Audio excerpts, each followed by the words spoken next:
Halo teman-teman, video ini untuk memenuhi tugas komunikasi terapeutik pada pasien yang gangguan jiwa. Perkenalkan, nama saya Christina Gaby Aseng dengan NIM 022005. Kita masuk pada komunikasi terapeutik pada pasien yang gangguan jiwa. Yang pertama, mengetahui apa itu komunikasi terapeutik. Komunikasi terapeutik adalah komunikasi yang direncanakan secara sadar, bertujuan untuk kegiatannya diputuskan untuk penyembuhan pasien.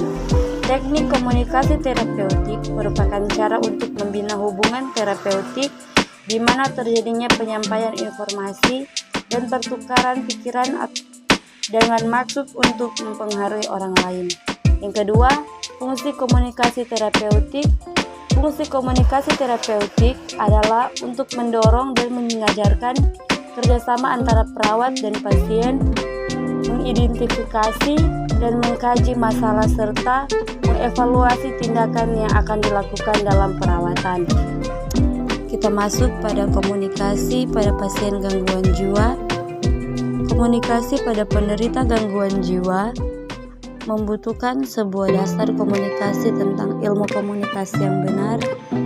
Ide yang mereka lontarkan terkadang melompat, fokus terhadap topik bisa saja rendah, kemampuan menciptakan dan mengolah kata-kata bisa saja kacau balau. Ada beberapa trik ketika harus berkomunikasi dengan penderita gangguan jiwa. Yang pertama, pada pasien halusinasi, maka perbanyaklah aktivitas komunikasi, baik meminta klien berkomunikasi dengan klien lain maupun dengan perawat.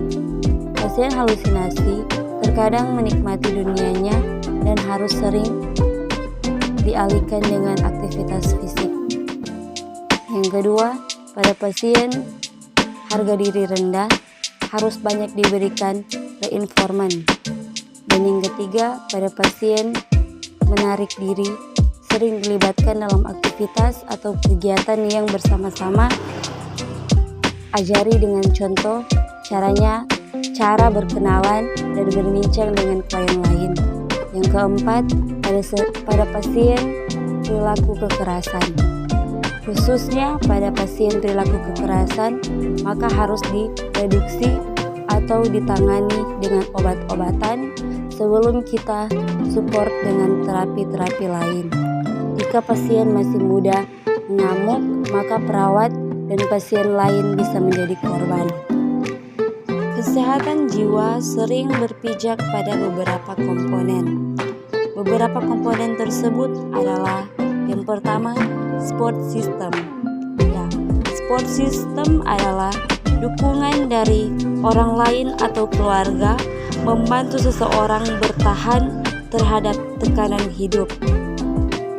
Stresor yang menyerang seseorang akan melumpuhkan ketahanan psikologinya. Dengan dukungan dari sahabat atau orang-orang terdekat, suami, istri, orang tua, maka seseorang menjadi lebih kuat dalam menghadapi stresor. Yang kedua, mekanisme coping. Bagaimana cara seseorang terhadap stresor menjadi suatu ciri khas bagi setiap individu. Jika respon terhadap adaptif, maka hasilnya tentu perilaku positif. Jika responnya negatif, hasilnya akan perilaku negatif. Dan ketiga, harga diri. Jika dia merasa lebih baik dari orang lain, maka akan menjadi sombong. Jika dia merasa orang lain lebih baik dari dirinya, maka ia akan mengalami harga diri rendah. Dan yang keempat, pola asuh. Kesalahan mengasuh orang tua memicu perubahan dalam psikologi anak. Dan yang kelima, lingkungan. Lingkungan yang buruk menjadi salah satu faktor pendukung pemicu munculnya gangguan jiwa. Dan yang keenam, kesehatan fisik. Gangguan pada sistem saraf mampu mengubah fisik neurogilis.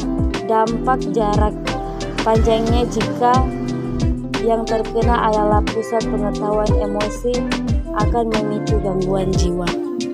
Kita masuk pada strategi pelaksanaan pada pasien gangguan jiwa.